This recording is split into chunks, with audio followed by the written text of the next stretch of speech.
हाय दोस्तों, मेरा नाम मोहित है। आप देख रहे हैं मेरा चैनल मोहित डिकोड। तो अब हम बात करने वाले हैं रिएक्ट के अंदर चेक बॉक्स को कैसे यूज़ करें। तो इसके लिए पहले हम एक चेक बॉक्स बनाएंगे बाय यूजिंग HTML, और उसके बाद डिफाइन करेंगे state by using use state hooks, जो आपको यूज स्टेट हुक आता भी है। और उसके बाद स्टेट का यूज़ करके उसकी वैल्यू को गेट करेंगे और डिस्प्ले करेंगे चेक बॉक्स की वैल्यू को।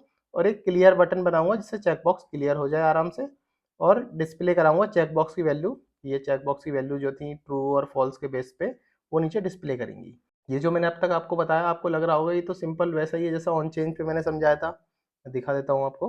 ऑन चेंज पे जैसे मैंने आपको बताया था, एक इनपुट फील्ड करेंगे, फिर स्टेट बनाएंगे, स्टेट की वैल्यू को यहाँ डायनेमिकली दिखाएंगे, उसके बाद एक क्लियर बटन भी बनाएंगे, लाइव प्रीव्यू दिखाएंगे। तो सेम ऐसे ही लग रहा है, पर ऐसा कुछ नहीं है।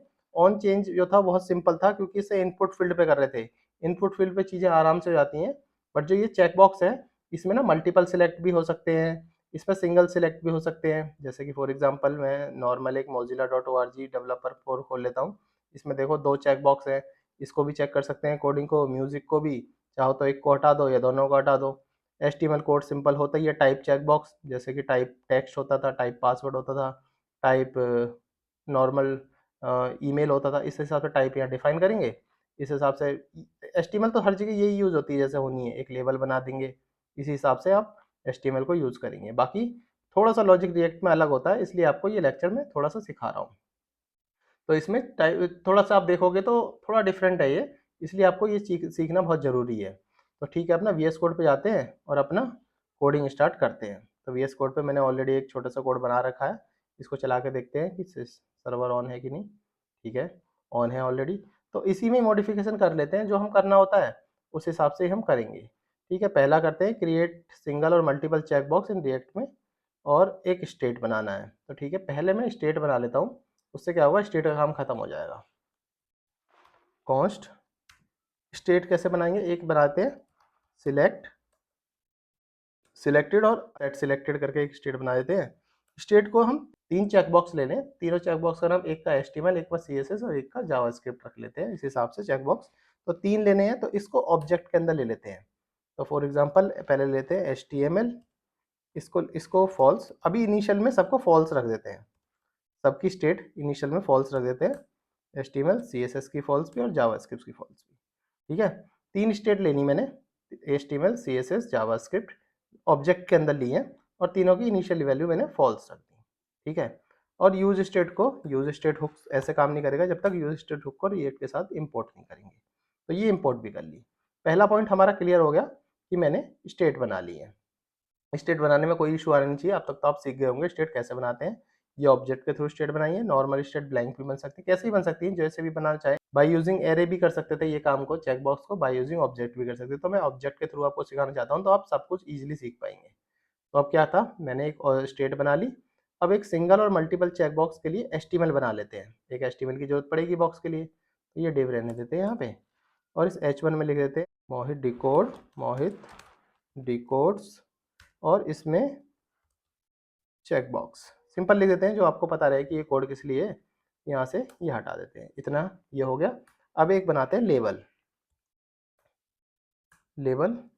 और लेबल बनाया। इस लेबल के अंदर हम इनपुट रख देते हैं चेक बॉक्स। ठीक है, HTML इनपुट चेक बॉक्स रख दिया। अब मैं इसको समझाता हूँ इसमें हो क्या रहा है। ऑन चेंज अभी मत समझना, ऑन चेंज को मैं अभी बताऊंगा आपको। मैंने क्या करा है, एक इनपुट फील्ड बनाया है, इसके अंदर एक टाइप लिखी है चेक बॉक्स। इनपुट फील्ड के अंदर एक चेक्ड होता है। ये चेक्ड इसलिए होता है कि फॉर एग्जांपल चेक्ड इसमें भी होता है। देखो, अगर इसमें लिखते हैं कि ऑलरेडी चेक्ड है, कोई बटन चेक्ड है, तो ऑलरेडी उसको चेक्ड में आ जाता है वो। तो एक चेक्ड करके HTML का ही फीचर है ये। तो एक चेक्ड में आपको स्टेट लिखनी होती है।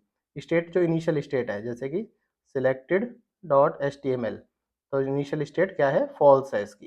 तो इस इनिशियली फॉल्स मैंने डिफाइन करी हुई है, तो सिलेक्टेड डॉट HTML करके यहाँ से फॉल्स उठा लिए। सिंपल ये याद रखो चेक्ड की क्या यूज़ है। वन चेंज मैं बाद में बताऊंगा। जैसे मैंने ये लेबल बनाया है, इसी तरह से तीन लेबल और बना देता हूँ। एक लेबल और बना देता हूँ, इसमें एक लेवल में CSS का, और एक लेवल सॉरी एक लेवल CSS का, और एक लेवल बना देते हैं जावास्क्रिप्ट का। मैंने तीन लेवल बनाए। तीनों लेवलों में मैंने करा, पहले लेवल के अंदर जो मैंने करा check box, type check box और सिलेक्टेड डॉट एचटीएमएल जो कि फॉल्स था। दूसरे लेवल की बात करें तो दूसरे लेवल में मैंने इनपुट बॉक्स में यहाँ CSS रखा, लेबल का नाम CSS रखा और लेबल के अंदर मैंने इसका इनपुट को रैप कर दिया। इनपुट रैप करने के बाद वही सिंपल टाइप इसका भी चेक बॉक्स रखा, इसमें भी सिलेक्टेड डॉट CSS रख ली। इस लेवल को भी बंद कर देते हैं।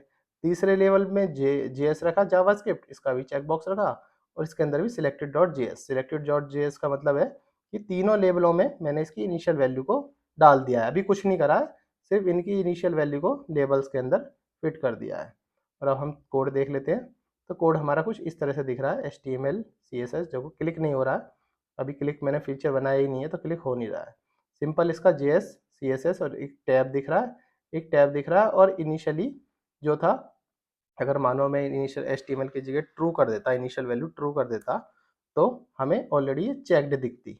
अभी बदल नहीं पाते क्योंकि अभी हमने क्या दिया है, जो भी इनिशियल वैल्यू है चेक्ड में सिलेक्टेड डॉट HTML दे दी है, जो भी इनिशियली यहाँ पे दी है।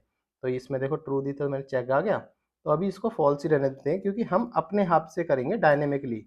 हमें इससे इसके कोई लेना नहीं है कि ये कैसे हो रहा है, हमें अपने डायनेमिकली खुद से करना है, मतलब ऑन चेंज से करना है। तो ठीक है, आप ये तीनों चीज़ समझ गए इजीली। हर लेवल के बाद में, अभी लेवल ना थोड़े से अच्छे नहीं लग रहे, तो हर लेवल के बाद एक BR टैग लग लेते हैं। BR टैग से क्या है, एक ब्रेक आ जाएगा दोनों के बीच में।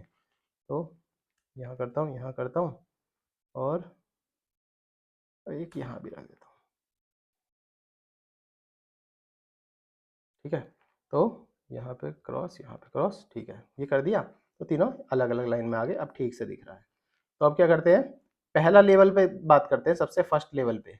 फर्स्ट लेवल पे ऑन चेंज बनाते हैं। देखो ऑन चेंज सिंपल, ये इसी को अनकमेंट करके मैं समझाता हूँ। देखो ऑन चेंज में जैसे मैंने बताया था, ऑन चेंज में एक एरो फंक्शन बनाना पड़ता है। एरो फंक्शन में ये एनोनिमस फंक्शन है जिसका कोई नाम नहीं होता। इसके अंदर मिलता है इवेंट, इसके अंदर आपको इवेंट मिलेगा। इवेंट के अंदर से ही आपको वैल्यू उठानी है। Event dot target dot value उठा देते, कोई भी इनपुट फील्ड होती थी। अब इस चेक के केस में, चेक बॉक्स के केस में event dot target dot checked उठाते हैं। इसमें मिलता है ट्रू और फॉल्स, हमें बूलियन वैल्यू मिलती है इसमें ट्रू और फॉल्स। अगर कोई इशू आ रहा हो तो कंसोल लगा के event dot target dot check कर लेना ऊपर। फॉर एग्जांपल कैसे कर लेना, यहाँ से हटाना इस चीज़ को, इसको लिखना इसमें HTML चेक्ड, HTML चेक लिखना और यहाँ पे सिंपल कॉन्स्ट HTML चेक्ड और इस हिसाब से यहाँ ऐसे लिख देना, CSS चेक ऐसे लिख देना, जावास्क्रिप्ट चेक ऐसे लिख देना। अब क्या करता हूँ मैं, इन तीनों को CSS चेक को यहाँ से उठाता हूँ और इस दूसरे लेवल का जो मैंने इतना सारा कुछ लिखा था तामझाम, इसको क्लियर करके इसके अंदर ये वैल्यू CSS चेक की यहाँ लिख देते हैं।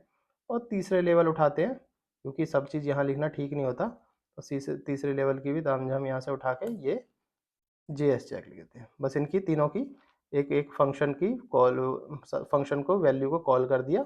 अब सीधा फंक्शन पे ही हम सीधे से सीखते हैं क्या होता है। तो अभी क्या करता हूँ, इसके अंदर ना एक कंसोल लगाता हूँ, console dot log event dot target dot check. इससे क्या होगा, आपको ईजिली पता चलेगा कि कैसे ये कंसोल चल रहे हैं। कॉपी यहाँ पेस्ट कर दिया और यहाँ पे तीनों में event dot target dot check लगा दिया। अब क्या था, इसको रिफ्रेश करता हूँ। देखो HTML को ट्रू करा तो ट्रू हो गया, फॉल्स करा तो चेक में ट्रू और फॉल्स मिल रहा है। इसमें ऐसे ही, इसमें तीनों में ट्रू करते हैं तो तीनों में ट्रू मिल गया, ट्रू ट्रू ट्रू। और तीनों को हटाते हैं तो तीनों में ही फॉल्स मिल गया। तो इवेंट डॉट चेक में से ट्रू और फॉल्स मिलता है और ट्रू और फॉल्स को मुझे ये बस HTML CSS और जावास्क्रिप्ट ट्रू और फॉल्स को फॉल्स करना है। तो इसमें मैं बस समझाता हूँ कर क्या रहा हूँ। जब HTML को हम क्लिक करते हैं तो पहले तो उठा लेते हैं सिलेक्टेड की पूरी वैल्यू। सिलेक्टेड की पूरी वैल्यू उठाने के लिए स्प्रेड ऑपरेटर होता है। जिसको समझ नहीं आ रहा है ये स्प्रेड ऑपरेटर कैसे काम करता है, मेरी जावास्क्रिप्ट की सीरीज देख लेना। स्प्रेड ऑपरेटर में मोटा मोटा आपको समझाता हूँ। स्प्रेड ऑपरेटर का मतलब होता है कि जो भी पुरानी वैल्यू है ना, इन सारी वैल्यू, जितनी भी वैल्यू है सारी, वो सारी वैल्यू यहाँ पहले लेके आएगा, कॉपी कर लेगा पूरी की पूरी वैल्यू। उसमें से एक वैल्यू उठाएगा HTML, उसकी HTML मैंने यहाँ से चेंज कर दिया तो उसकी वैल्यू को यहाँ अपडेट भी कर देगा। पुरानी वैल्यू तो लाएगा ही लाएगा, नई वैल्यू यहाँ अपडेट कर देगा। यहाँ भी पुरानी वैल्यू सारी लाया और CSS की नई वैल्यू यहाँ से अपडेट कर दी। तो ये स्प्रेड ऑपरेटर काम करता है। और अलग अलग इवेंट्स के थ्रू सेटिस्फाइड हो रही है तो एक इवेंट यहाँ का दूसरी इवेंट के साथ क्लैशेस भी नहीं होता क्योंकि सारी की सारी वैल्यू उठा के लाया है। अगर ये सारी की वैल्यू उठा के नहीं लाता तो इवेंट की क्लैश होता, कहीं ट्रू होता कहीं फॉल्स होता। इसलिए स्प्रेड ऑपरेटर बहुत ज़रूरी होता है। इसलिए जावास्क्रिप्ट में मेरा स्प्रेड ऑपरेटर बहुत ही ध्यान से समझना। तो ठीक है, इस हिसाब से मैंने इसकी वैल्यू ट्रू और फॉल्स करा दी एचटीएमएल की बेस्ड ऑन क्लिक और अनचेक और चेक के हिसाब से एचटीएमएल की वैल्यू ट्रू और फॉल्स कराई, सीएसएस की चेक और अनचेक के हिसाब से इसकी वैल्यू भी कराई। तो ठीक है, अभी अब कंसोल पे तो देख पा रहे हैं। अभी हमारा क्या होगा, दो काम कंप्लीट हो गया। यहाँ से हमने एचटीएमएल बना लिया, चेक बॉक्स बना लिया, हैंडल ऑन चेक से भी इवेंट से चेक और अनचेक भी मैं करवा पा रहा हूँ। अब क्या करता हूँ, मैं डिस्प्ले कराता हूँ सिलेक्टेड चेक बॉक्स की वैल्यू को।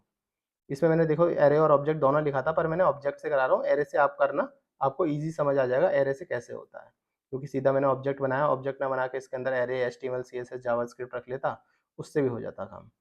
तो ठीक है, अभी क्या था, अभी मेरे को ना वैल्यू को डिस्प्ले कराना है और क्लियर रीसेट बटन बनाना है। तो सबसे पहले क्या करते हैं, रीसेट बटन बना लेता हूँ, वो थोड़ा सा सिंपल है, आपको इससे थोड़ी कॉन्फिडेंस बिल्ड होगा। इसमें क्या करता हूँ मैं, इसमें S2 में सिलेक्टेड लिख देता हूँ। चलो पहले आपको सिलेक्टेड चीज़ें ही दिखा देता हूँ कि कैसे काम कर रही हैं। तो अभी ये था सिलेक्टेड में, अगर selected dot H T M L है तो यहाँ दिख जाएगा, नहीं तो नहीं दिखेगा यूएल में। ठीक है, अपना जाते हैं VS कोड में और यहाँ से इसको हटा देते हैं, इसको कोई ज़रूरत नहीं है। HTML सिलेक्ट हो गया, CSS सिलेक्ट हो गया, जावास्क्रिप्ट सिलेक्ट हो गया। अब हटाते हैं तो अनसिलेक्टेड हो जाता है। इसमें मैंने क्या किया है, सिंपल कुछ नहीं किया, एक सिलेक्टेड बना, इसके अंदर अनऑर्डर लिस्ट के अंदर मैंने दिखाया HTML selected dot H T M L true है तो HTML दिखा दो, सिलेक्टेड डॉट CSS ट्रू है तो CSS दिखा दो। एंड ऑपरेटर है, सिंपल काम कर रहा है। अगर ट्रू नहीं है तो ये पूरी की पूरी वैल्यू हटा देता है। इस हिसाब से अगर JS और HTML है तो दोनों ही दिखाएगा, बाकी कुछ नहीं दिखाएगा। सिंपल एंड ऑपरेटर के थ्रू मैंने आपको तीनों वैल्यू दिखा दी, जो जो सिलेक्ट हो रही है, जो जो सिलेक्ट नहीं हो रही है। अब क्या करते हैं, सिलेक्टेड से ऊपर ना यहाँ एक बटन और लगाते हैं, जिस बटन से जितनी वैल्यू एक साथ मैं क्लियर कर पाऊँ, ये एक साथ जितनी वैल्यू आए वो क्लियर कर पाऊँ। तो यहाँ पे क्या करता हूँ, एक बटन बनाता हूँ और इसको सिंपल बटन को नाम रख देते हैं रीसेट, रीसेट बटन। देखो मैंने एक बटन बनाया ये पूरा, इसका नाम रखा रीसेट। ऑन क्लिक के बेसिस पे मैंने एक एरो फंक्शन लगाया और सेट सिलेक्टेड की सारी वैल्यू को, इनिशियल जो वैल्यू थी ना, जैसी इनिशियल वैल्यू थी HTML false, CSS false, JavaScript false, तो इनिशियल वैल्यू की तरह इन सबको फॉल्स कर दिया। इस बटन के क्लिक पे इन सबको फॉल्स कर दिया। अब देखो पूरा लाइव एग्जांपल समझते हैं। अब हमारा सारा प्रोजेक्ट बन चुका है। अब लाइव एग्जांपल के थ्रू जानता हूँ। देखो HTML सेलेक्ट किया, CSS करा, जावास्क्रिप्ट किया, तीनों सिलेक्टेड हो गए, तो इन्होंने बता दिया तीनों सिलेक्टेड हैं यहाँ पे। अब मैं जैसे रिसेट करता हूँ तो तीनों ऑलरेडी क्लिक हो जाते हैं, यहाँ से भी क्लिक हो जाते हैं। तो थोड़ा सा टिपिकल था ये। अब आप प्रैक्टिस करोगे तो इजीली जान पाओगे कि पूरा का पूरा चेक बॉक्स कैसे काम करता है, मल्टीपल चेक बॉक्स। बस अपना प्रैक्टिस करते रहिए, इजी है। कोई प्रॉब्लम आए तो मुझे बताइए। मैंने ये ऑब्जेक्ट के थ्रू आपको बता दिया, एरे के थ्रू आप प्रैक्टिस करिए। रीसेट और क्लियर बटन भी बता चुका हूँ। मुझे नहीं लगता चेक बॉक्स में अभी कुछ बचा होगा। अगर कोई और भी प्रॉब्लम आ रही है तो मुझसे शेयर करें। बहुत ही सिंपल कोड था, प्रैक्टिस करेंगे तो ईजी सीख पाएंगे। तो ठीक है, अभी के लिए इतना ही, फिर मिलते हैं नेक्स्ट वीडियो में। तब तक मेरी रिएक्ट की प्लेलिस्ट को देखते रहिए, लिंक डिस्क्रिप्शन में मिल जाएगा। बाकी आपसे फिर मुलाकात होगी नेक्स्ट वीडियो में। जब तक के लिए थैंक्स फॉर ज्वाइनिंग।